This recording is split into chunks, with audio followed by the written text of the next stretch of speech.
नमो विष्णुपादाय कृष्णप्रेष्ठाय भूतले श्रीमते भक्तिवेदांत स्वामिनिति नामिने नमस्ते सरस्वती देवे गौरवाणी प्रचारिणे निर्विशेष शून्यवादी पाश्चात्य देशतारिणे.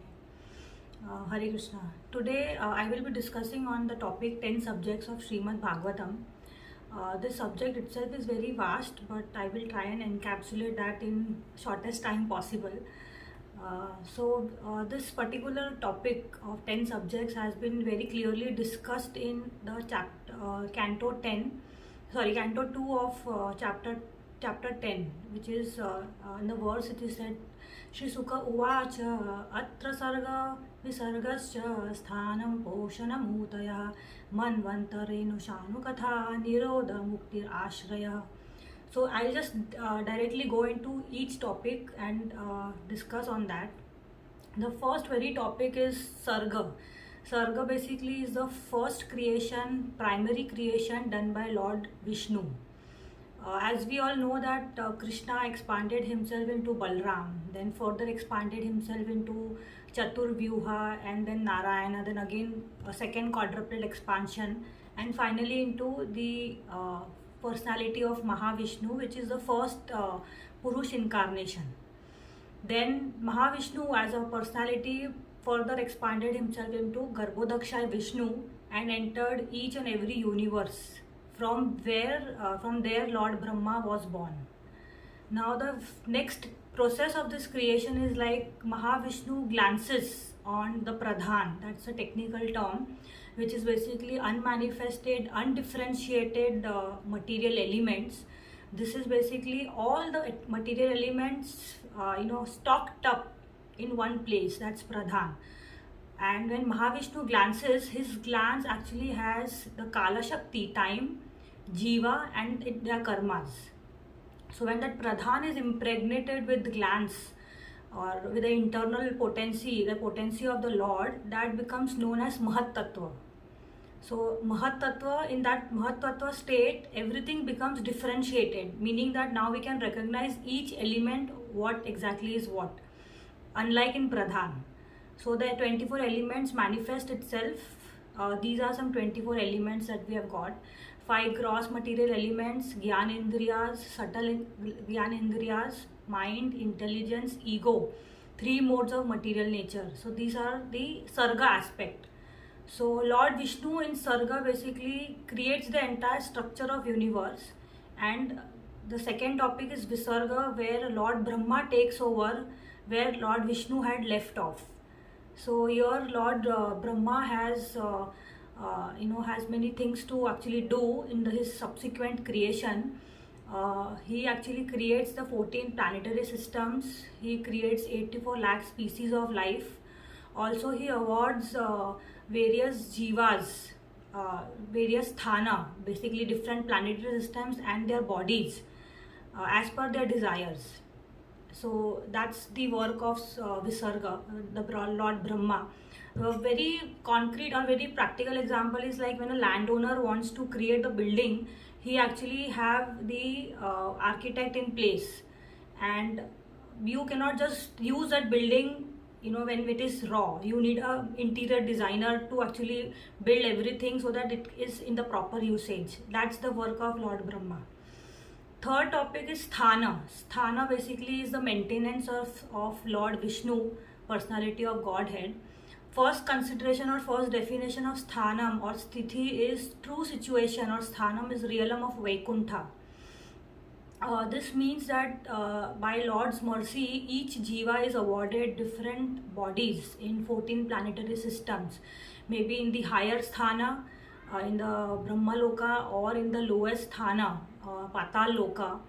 But that situation or any of the sthana is destructible, that is bound to be destroyed. But when one achieves the realm of Vaikuntha by situating oneself in devotional service, that sthana is eternal.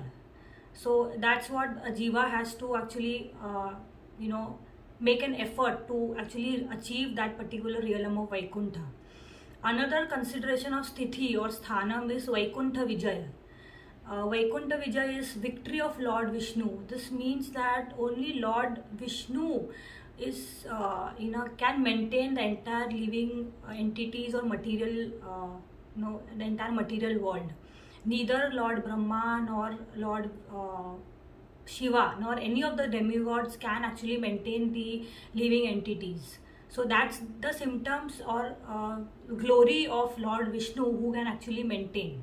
So that's the third subject. Fourth subject is Poshana, which is the mercy and shelter that Lord gives to his unalloyed devotees.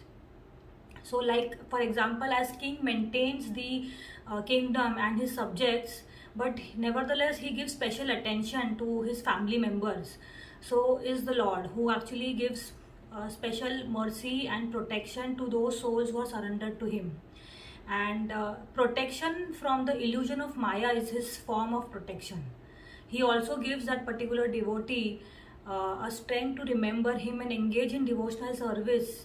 If by mistake he has committed some sins in his path of devotional service, Lord doesn't forsake any of his devotees.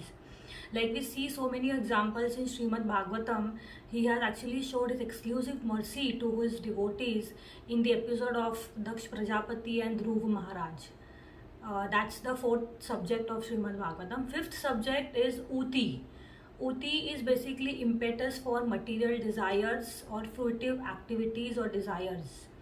Now everybody knows that this material world is an ocean of material desires. Sometimes these desires takes us down, sometimes it takes us up. But we should make sure that we are not submerged under these waves of material desires, neither we should ride on that waves. Rather, we should try to come out of that particular waves of material desires. Now, how is that possible? That is possible only when we actually are engaged in devotional service. That is our auspicious karma or auspicious desires or good karmas. And we have to give up our inauspicious and bad karmas. Like in the episode of Prahlad Maharaj, we see that he was engaged in Navda Bhakti, 9 processes of devotional service, whereas Hiranyakashipu was not. He was engaged in his demoniac activities that actually was cause of his destruction. Of course, we are not able to stop desire. We cannot stop desiring altogether, but we have to change the quality of desire in such a way that it actually takes us above this material bondage, and that is only possible by Krishna consciousness. So this is Uti, which has been described in detail in Srimad Bhagavatam, how to change the desires. And because desires are followed by actions and actions followed by its reactions. So ultimately, when the root cause desires are changed, everything becomes changed, and we can attain that spiritual realm, Golok Vrindavan. So that's the fifth topic. Sixth topic is Manvantara. Manvantara is a specific rule of the Manus over a period of time. So basically here we are talking not just about the rules of Manu, but we are talking about the specific function of Manu in this particular universe. And the specific function of the Manu is to maintain the transcendental religion. They actually give the process of transcendental religion. They regulate the activities of human life. They actually provide, maintain and distribute the Vedic literatures to humankind, those who wants to achieve the perfection in their human life. So Manvantara here talks about history of the Manus, different sages who have lived in this particular Manvantara and how they have got Lord's mercy. Honestly, here Manvantara, even in fact we can actually add Srila Prabhupada's life history, and this movement of Gaudiya Vaishnav also comes under this Ikshvaku Manu, now that they are ruling this universe at present now. So this is about Manvantara, our sixth subject. Second subject is seventh subject is Ishanu Katha. Ishanu Katha is basically descriptions of different incarnations that Lord took and his activities, also the activities of his devotees, which are very essential for progressive human life. Now, what's the difference between Manvantara and Ishanu Katha? Manvantara basically is talking about those devotees basically who are actually giving guidance, who's giving guidance to us and are instructing us towards achieving the final goal of human life. Whereas Manvantara is basically, they are teachers and preachers. But in Ishanu Katha, we have got just general life stories of devotees. That's the difference between Manvantara and Ishanu Katha. And Lord is so merciful that he actually incarnates in various forms for us to actually absorb ourselves into in his descriptions. Just like in Srimad Bhagavatam it is said, Yasyam Vaishruya Manayam. Just by giving oral receptions to Srimad Bhagavatam, we can actually achieve our perfection of human life, but just by associating with book Bhagavat and of course person Bhagavat. So that's the 7th topic. 8th topic is Nirodha. Nirodha is basically annihilation, dissolution. 12th canto of Srimad Bhagavatam describes very beautifully about Nirodha. There are 4 types of Nirodha which is mentioned. First is Nitya Pralay. We actually can practically observe that our body is constantly deteriorating, continuously deteriorating, and the entire material creation is going moment by moment basis towards destruction. That's the Nitya Pralay. Second is Naimittika Pralay, occasional Pralay. This happens end of each day of Brahma. Now each day of Brahma is actually one kalpa, and one kalpa can be calculated as 1000 cycle of 4 yugas. That's how long Lord Brahma lives, and after every one kalpa there is a devastation that happens. Then Prakritik Pralay, which is complete devastation that happens at the end of the life of Brahma, Lord Brahma. So what happens here is everything, whatever material elements are there, everything just wind ups and comes into the state of Pradhan, which is unmanifested state, and the jivas, karmas, everything goes back to into the body of Mahavishnu. And when there is a need of any creation, the Lord Mahavishnu again exhales and the entire creation, Sarga Visarga, again starts. 4th is Atyantika Pralay, which is ultimate Pralay. This actually brings us to the topic 9, which is Mukti. This is basically mentioned in a beautiful verse, Mukti Hitvanyatha Rupam Swarupena Vyavasthithi. Basically, when a jiva is situated in devotional service and his practice has become perfect, his upadhis is destroyed, karmas are destroyed, false ego is destroyed, and when real ego is established and he attains the spiritual body and he is reinstated in a real position as a devotee, Gopi Bhartur Padakamalayur Das Das Anudas, then this is the ultimate pralay, where this is the ultimate final conclusion, because there is no process after this, because every jiva has to go back home, back to Godhead, and ultimately attain our own ashraya Shri Krishna. That's our 10th topic. Ashraya is Shri Krishna, absolute truth. He is fountainhead of everything, from whom everything is coming, is resting on, everything is resting upon him. Everything merges after annihilation. Sarva Karana Karanam. He is cause of all causes. Of course, he is a super soul in his own shelter, his Swashraya. So similarly, now we can observe that all the 9 topics that we just discussed is serving the 10th topic, Ashraya. All other topics are Ashrit Tattva. Shri Krishna is the Ashray Tattva. All of them are subservient to this Ashray Tattva, and they are not independent entities, and they are described, these 9 topics are described in Srimad Bhagavatam in such a way that we actually better appreciate what is a 10th topic, and we actually understand what exactly 10th topic is. So this Ashray Tattva is explained both directly and indirectly in Srimad Bhagavatam. I'll just give an example to actually tell you how it is explained.